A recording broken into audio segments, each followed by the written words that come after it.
इसी प्रकार अन्य प्रसंगों को श्रवण करने के लिए महाराज श्री के एकमात्र अधिकृत ऑफिशियल यूट्यूब चैनल को सब्सक्राइब करके बेल आइकन को अवश्य दबा दें।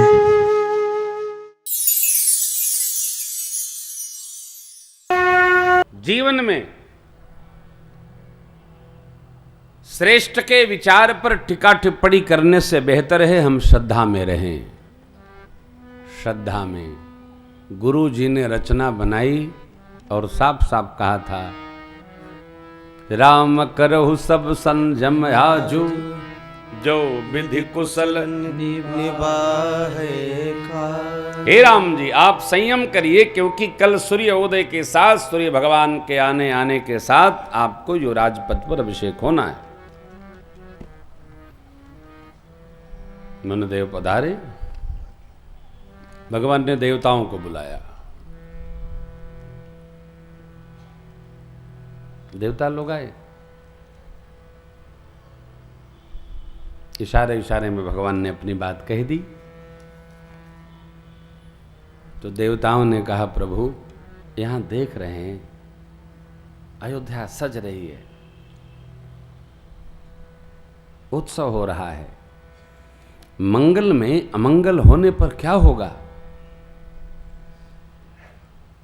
तो बोले, देवगण यह मृत्यु लोक है, यहाँ ऐसा होता ही रहता है।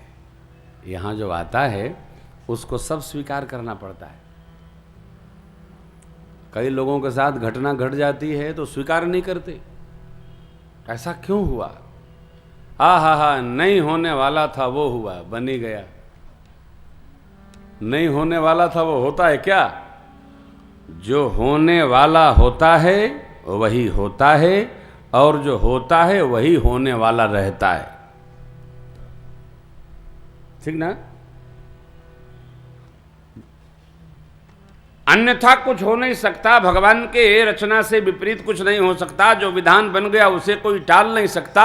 हाँ, पूजन से, सेवा से, तप से, जप से भोले बाबा कुछ हल्का कर देते हैं। इसीलिए कुंडली विचार करते समय हमारे श्रेष्ठ आचार्यगण लिखते हैं, ऐसा ऐसा योग थोड़ा मध्यम है, महामृत्युंजय का जप कराइए, रुद्राभिषेक करिए, अथवा दुर्गा जी के कवच का दुनिया ऐसा अमुक अमुक का पाठ कराओ। कुछ नहीं रखेगा तब वो लिख देंगे। क्यों? अरे तनिको इधर उधर होगा, मंगल हो जाएगा। ये भगवत भजन से ताप का भार हल्का हो जाता है। मिटेगा नहीं, हल्का हो जाएगा। देवताओं को जब भगवान ने कहा, तब देवता लोग विघ्नेश्वरी जी को बुलाए, अयोध्या जी में भेजे। मंथरा की मति उन्होंने पलटी। मंथरा जी से कई का संवाद हुआ, और स्पर्श होते ही बुद्धि मां की बदल गई। मां ने महाराज श्री के आने पर संध्या वेला में वरदान मांगा। देखिए, जो न हो उसकी चर्चा नहीं करनी चाहिए।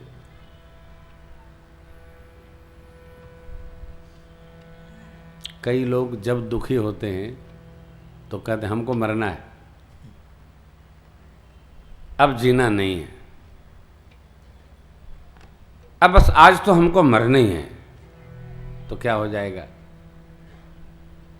अरे पहले तो लोग 13 दिन, 16 दिन, 12 दिन बैठते भी थे। अब तो ले गए बिजली वाले में डाल दिए, जय सिया राम, 3 दिन का हो जाता था, हमारे समाजी हो जाता है, जय सिया राम, खत्म कहानी। हमारे आपके मरने से कोई रोने वाला? आप मर जा, अभी तो मनुष्य का शरीर है, सुबह शाम चाय भी पी रहे हो, मरने पर न जाने कौन शरीर मिलेगा। इसलिए मरने की कभी सोचना नहीं, कभी मरने की चर्चा नहीं करनी चाहिए। अब तो मर जाना है, क्या होगा, कुछ नहीं होता, कभी मरना नहीं चाहिए साहब। और देख लो, जो अकाल मरता है, जबरन मरता है, प्रेत होता है। ये तो तबाव ठीक से कि जमीन पर हैं, प्रेत उल्टे लटकते रहते हैं, कभी मरना नहीं। जो जो अपने हो कहना भैया मरना नहीं, मरने बड़ा कष्ट है। जीवत मरत दुसह दुख होई। फिर कभी चर्चा नहीं। कई अम्बा पहले से ही अपना अलंकरण उतार दी जो नहीं उतारना चाहिए। अनहिवात सूचक हो गया। विधि ने समझा, व्यवहार बन गया। मां के वचन प्रत्यक्ष हुए। मांग लिया मां ने। पहला राम जी का नहीं, भरत जी का तिलक होगा। और जब भरत जी का तिलक होगा तो राम जी विशेष उदासीन वेश धारण करके 14 वर्ष वन में वास करेंगे।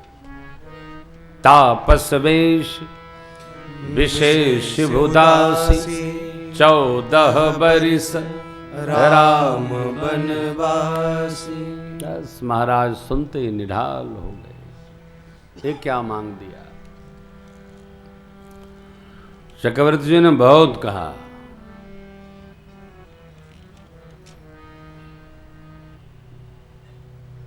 राम जी राज्य के भूखे नहीं। मैंने बड़ा छोटा विचार करके ऐसा व्यवहार किया। कौशल्या जी ने हमको कुछ नहीं कहा। आप अन्यथा न लो, कल ही बुला करके मैं भरत जी का तिलक कर दूं। लेकिन राम जी बन क्यों जाएंगे? तू जानती है मेरा ये प्राण राम जी के अधीन है। राम जी रहेंगे तभी मैं रह सकता। बहुत उपाय किया, कुछ भया नहीं। अरे साहब धीरे धीरे भोर हो गई। बड़ी करुणा की कथा है। भोर हो गई, महाराज जगे नहीं। गुरुदेव ने भेजा सुमंत्र जी को। अरे जो समाचार लाए, कहाँ बधाई बज रहे, वैदिक मंत्र उच्चारण हो रहे हैं। अब अयोध्या जी में शोक वाद्य बजने लगे। ये क्या हो गया? भगवान को जैसे खबर मिली सच्युपुत्र के द्वारा, परमात्मा ने विलंब नहीं लगाया। जैसे बलि का पशु रस्सी से बंधा हो, अचानक कोई बच्चा आकर उसकी गांठ को खोल दे और वह पशु भाग जाए, भगवान को ऐसा ही सुख प्राप्त हुआ। कहाँ तो राज। देखो प्रत्यक्ष उदाहरण है। तप करे राज, राज भोगे नरक।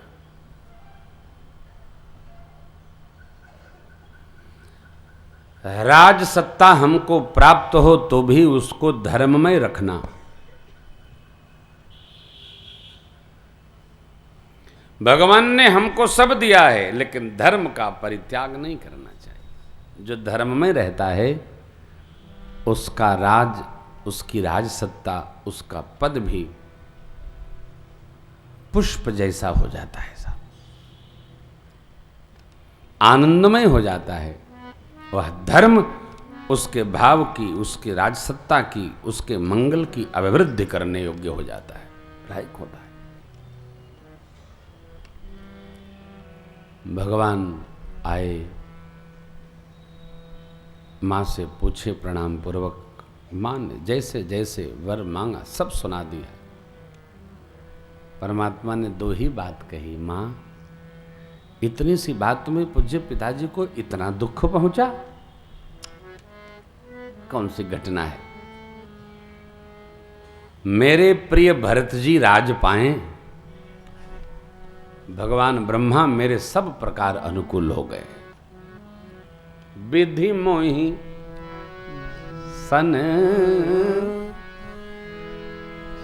सन्मुख भाया जो भरत प्राण प्रिय पावहि राजू।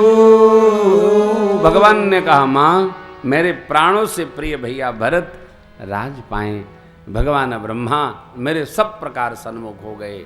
यहां भी कहा, बाबा वाल्मीकि जी से भी भगवान ने कहा, अर्थात जिसको सत्ता से मोह न हो, अधिकार से मोह न हो, जिसको कर्तव्य प्रिय है, उसकी सत्ता कोई ले ले, क्या प्रतिकूल क्या अनुकूल यहाँ लगता। यह प्रसंग भगवान ने माँ से कहा, मैं सौभाग्यशाली हूँ कि माता पिता के वचन पालन करने का ऐसा सुंदर सुयोग आया। हे माँ, माता पिता को संतुष्ट करने वाली संतान संसार में दुर्लभ है। मैंने यह व्यवहार सुगमता से सुलभ पाया, मेरा परम सौभाग्य। सुन जननी सोई सुत बड़ भागी, जे पितु मातु वचन अनुरागी। माता पिता के वचन का पालन करने वाली संतान दुर्लभ है, धन्य है। कर ले। संतान को योग्य है, वचन के अनुसार चले, प्रकाश लेकर चले, समर्पण भाव में रहे, अनुकूल भाव हो वही कहे, उलझे नहीं, झटके नहीं। भगवान ने माँ से, पूज्य पिताजी से प्रणाम आशीष पाया। माँ के पास गए, माँ ने पूछा कुछ खाइए, मंगल मुहूर्त। अरे जैसे भगवान ने कहा, माँ पूज्य पिताजी ने मुझे अयोध्या का छोटा नहीं वन का बड़ा राज दे दिया। पिता दीन मोहि कानन राजू, जहाँ सब भांति मोर बड़ काजू। मेरा बड़ा व्यवहार है। माँ प्रसन्न मन से आज्ञा दीजिए। माँ ने कहा, यदि पिताजी ने दिया तो मैं बड़ी माँ हूँ, लेकिन यदि माता पिता दोनों की सम्मति है पुत्र, तो बन ही आपको 100 अवध के समान है।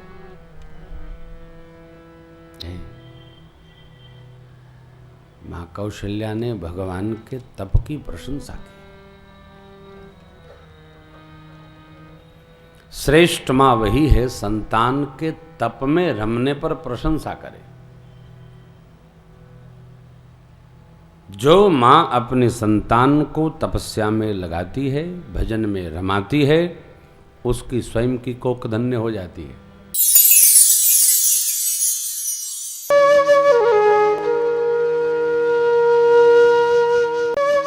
इसी प्रकार अन्य प्रसंगों को श्रवण करने के लिए महाराज श्री के एकमात्र अधिकृत ऑफिशियल यूट्यूब चैनल को सब्सक्राइब करके बेल आइकन को अवश्य दबा दें।